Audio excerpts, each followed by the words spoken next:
was 22 years old when I took a job doing night security at a warehouse on the outskirts of Houston. It wasn't anything complicated. The building stored construction materials, pipes, wiring, pallets of equipment, nothing valuable enough to justify a full-time guard during the day, but just expensive enough that they wanted someone there overnight to keep an eye on things. My shift ran from 10 p.m. to 6 a.m. Most nights were the same. I'd show up, do a quick walkthrough of the building, make sure all the doors were locked, then spend the rest of the night sitting in a small office near the front entrance, watching camera feeds and occasionally doing patrols every couple of hours. It was quiet work. The warehouse itself was massive. It had high ceilings and long rows of shelving, and sections that stretched far enough back that your flashlight couldn't fully reach the end of them. During the day, it probably felt normal, but at night it felt different. It was empty, like the space was too big for just one person. The first couple of weeks went by without anything happening. There were no break-ins or alarms. I started getting comfortable, and I fell into my routine. That changed one night, around the middle of my third week. It was just after 2 a.m. when I first noticed something. I was sitting in the office, half paying attention to the monitors, when I heard a noise come from somewhere out in the warehouse. At first, I didn't think much of it. Buildings make noise at night. Metal expands and contracts, things settle, air moves through vents, but this sounded different. It was rhythmic, like something lightly hitting metal. I leaned back in my chair and just listened. After a few seconds, it stopped. I waited silently, but after a few minutes, there was still nothing. So I shook it off and went back to the monitors. But then it happened again. That same rhythm, the same sound. This time I sat up straighter. I glanced at the cameras, scanning through the different angles. Everything looked normal. The aisles were empty. The shadows were still. There was nothing moving. I let out a small breath and stood up, grabbing my flashlight. It was part of the job to investigate anything unusual, so that's what I did. I stepped out of the office and into the main warehouse floor. First thing I noticed was the air felt cooler out there. The kind of cool that settles in large open spaces at night. I clicked on my flashlight and started walking toward the section where I thought I heard the sound. My footsteps echoed louder than they should have, each step bouncing off the walls and coming back to me delayed, like something else was walking just out of sync. I didn't like the sound of it, but I kept moving anyway. As I got deeper into the warehouse, the office lights behind me started to fade, leaving me with just the beam of my flashlight. That's when I heard it again. It was closer this time. I stopped walking, and the sound stopped with me. I stood there for a second, my ears straining, and that's when I heard it. A shuffle from somewhere ahead.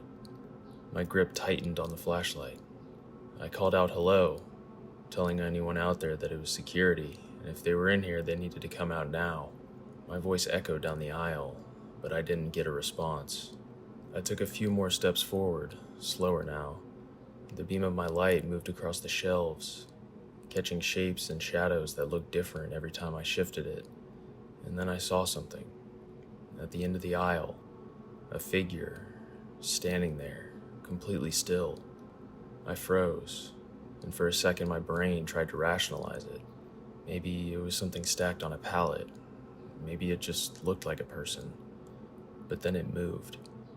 Just slightly, enough to know that it wasn't an object. It was someone. I felt my chest tighten. I yelled out, "Hey," and told whoever this was that they're not supposed to be in here. The figure didn't respond. It didn't step forward. It didn't step backward. It just stood there, facing me. Then it turned and stepped behind the shelving, out of my sight. I stood there for a second, debating what to do.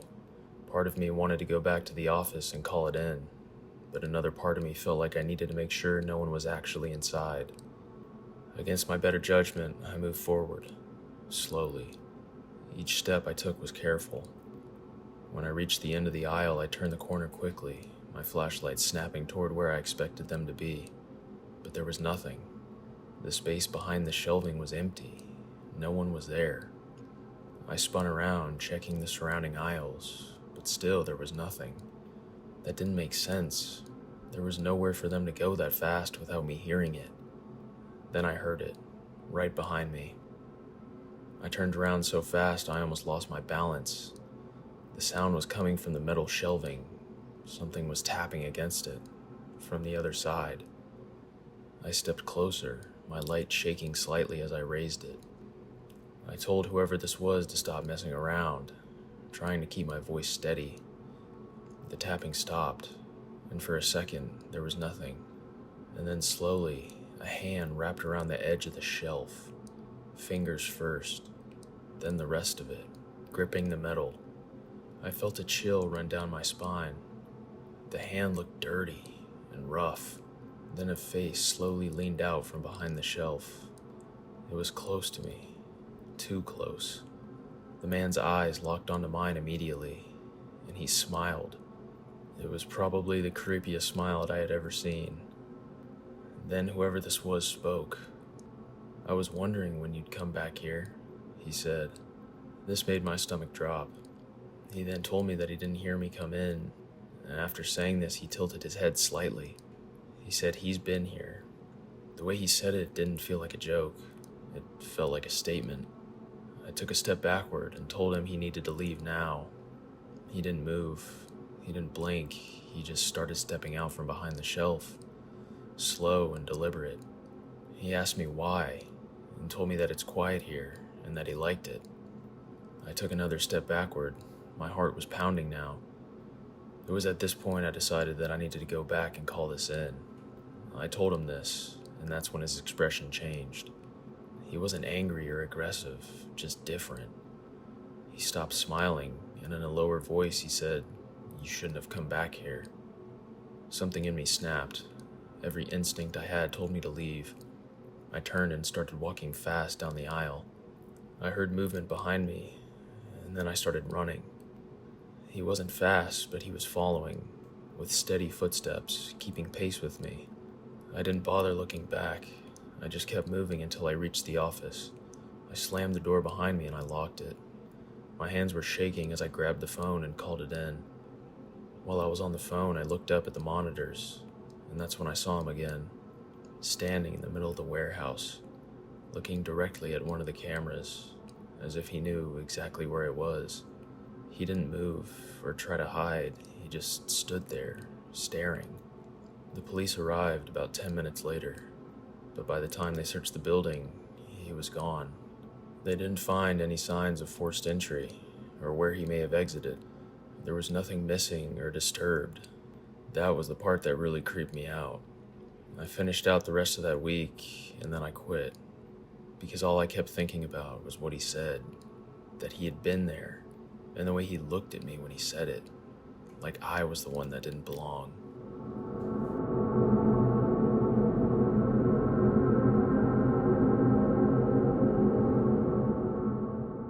This happened to me back in 2009.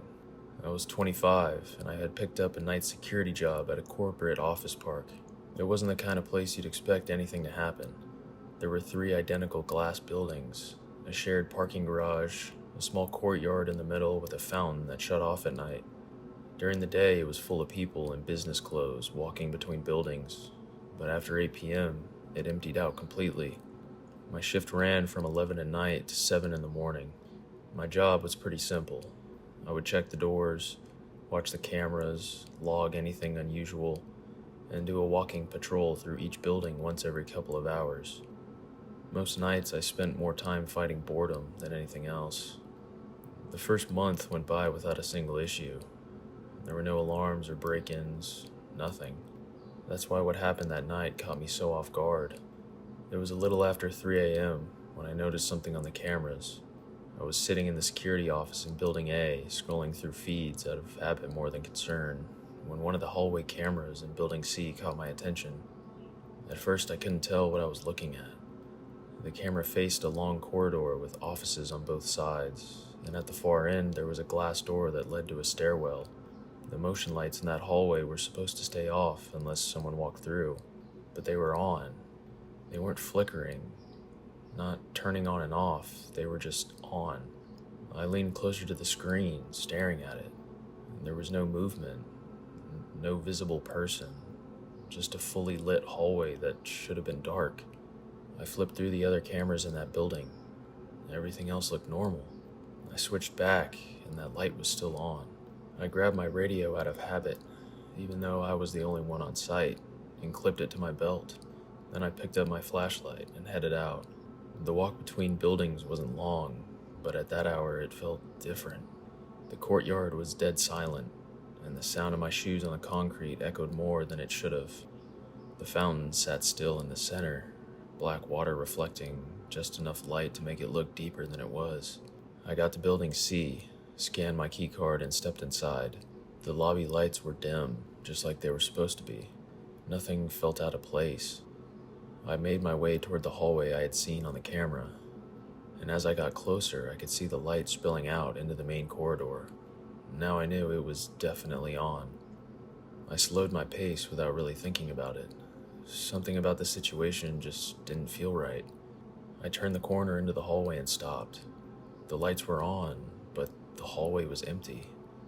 I stood there for a second, just listening, but there was nothing. No footsteps or movement, no hum of activity, just silence.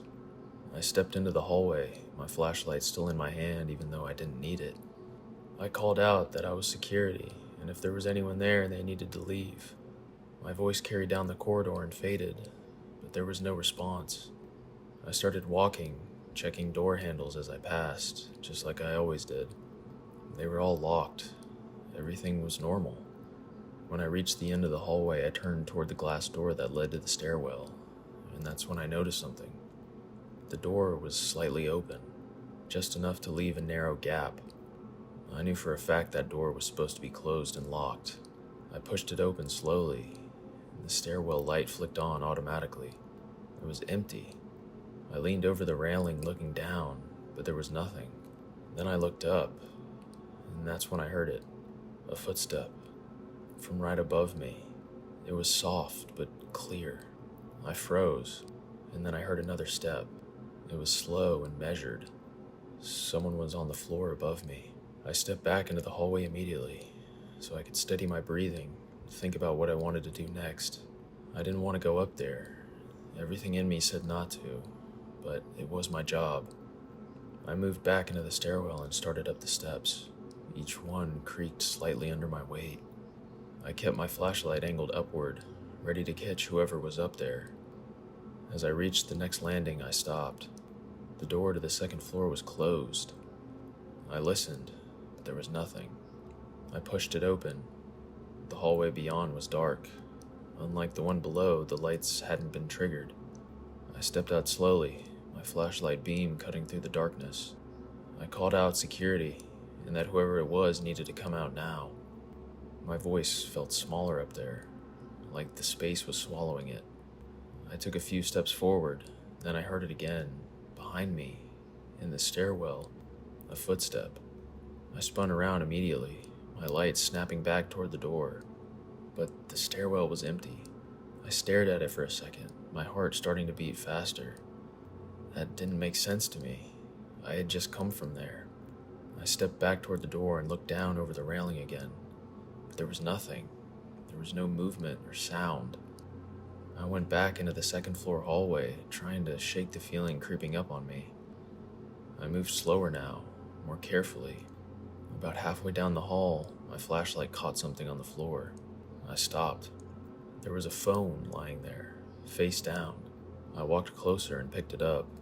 The screen lit up as I touched it. The camera app was open and recording. I frowned, turning it slightly.